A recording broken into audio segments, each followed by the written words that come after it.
बघूयात सुशांत सिंग मृत्यू प्रकरणातल्या टॉप 9 बातम्या। अभिनेता सुशांत सिंग राजपूत प्रकरणात रिया चक्रवर्तीला क्लीन चिट। सुशांतनं आत्महत्याच केल्याचं सीबीआयच्या क्लोजर रिपोर्टमधून समोर। कुठलाही पुरावा न सापडल्यानं सीबीआयकडून तपास बंद। या बदनामीचा कट आपल्या विरोधकांचा करण्यासाठी विशेषतः ठाकरे कुटुंब सुशांत सिंग आणि दिशा सालियन या दोन्ही आत्महत्याच। ठाकरे कुटुंबाला अडकवण्यासाठी आरोप सुरू। संजय राऊतांचा आरोप। या बदनामीचा कट आपल्या विरोधकांचा करण्यासाठी विशेषतः ठाकरे कुटुंबियांचा या दोन्ही आत्महत्यांना कधी हत्या आहे, कधी अमुक आहे, कधी तमुक आहे अशा पद्धतीचा रंग देण्यात आला। उद्धव ठाकरेंनी नारायण राणेंना कोणताही फोन केला नाही। नारायण राणेंच्याच अटकेच्या वेळी कुटुंबीय आणि अमित शहांनी ठाकरेंना फोन करून सांभाळून घ्या असं सांगितलं। संजय राऊतांचा दावा।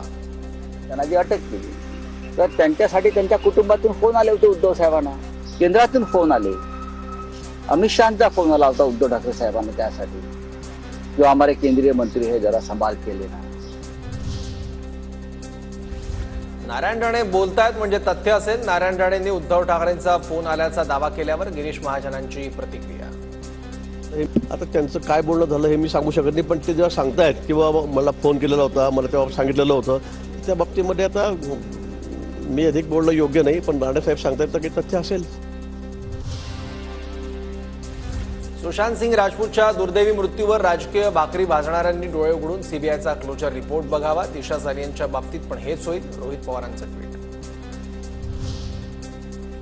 सुशांत सिंग राजपूत आत्महत्येचं अनेकांनी राजकारण केलं। सीबीआय रिपोर्टवर माजी गृहमंत्री अनिल देशमुखांचं वक्तव्य, तर उद्धव ठाकरेंच्या सरकारनं सुशांत प्रकरणात पुरावे नष्ट केल्याचा राम कदमांचा आरोप। निवडणुका तोंडावर समोर ठेवून त्यावेळेस पॉलिटिकल अँगल देण्यात आला।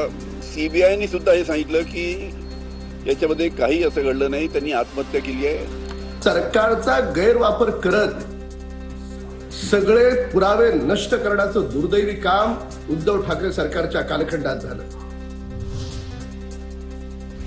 आरोपीला वाचवू शकत नाही एवढे पुरावे आमच्याकडे आहेत। दिशा सालियनच्या वडिलांचे वकील निलेश ओझा यांचा दावा। किशोरी पेडणेकर सालियन कुटुंबांना भेटायला का गेल्या होत्या? वकील निलेश ओझा यांचा सवाल। किशोरी पेडणेकरांना त्यांच्या घरी जायची काय आवश्यकता होती? आणि ते म्हणतात की आम्ही असंच भेटायला गेलो होतो। जेव्हा तुमच्या लीडरचं त्याच्यात नाव येतंय आरोपी म्हणून, तर तुम्ही तिथं जाणं कसं काय योग्य आहे?